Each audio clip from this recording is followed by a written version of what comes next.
Kamakailan lamang merong 19-year-old na Australian guy na nag-livestream for almost 12 days straight upang higitan ang Guinness Book of Record for the longest time na walang tulog. At ngayon pag-usapan natin ang epekto ng pagpupuyat o sleep deprivation. If gising ka for at least 24 hours, magkakaroon ka ng irritability, drowsiness, at impaired concentration.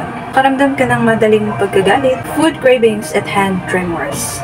And there is reduction or pagka-reduce ng iyong coordination. This time, pareho ang epekto nito na parang lasing ka sa alak. After 36 hours na walang tulog, naranasan mo na ang pagkakaroon ng microsleep.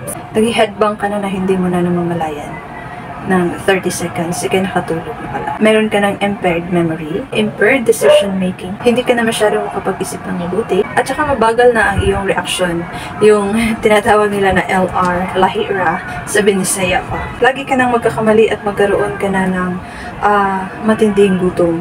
At kapag 48 hours na ang iyong walang tulog o pagkapuyat, tinatawag na itong extreme sleep deprivation.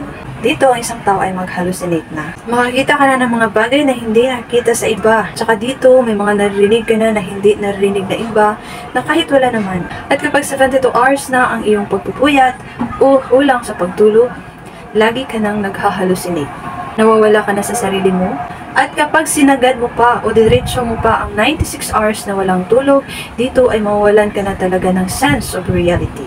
At hindi mo na alam kung ano ang mali sa tama. Kaya importante sa isang adult ay merong tulog na 7 to 9 hours para mapanatili ang malusog na katawan at matalas na pag-iisip. Kaya ikaw, kung okay na sa'yo yung record mo, bahala ka dyan, matutulog na ako.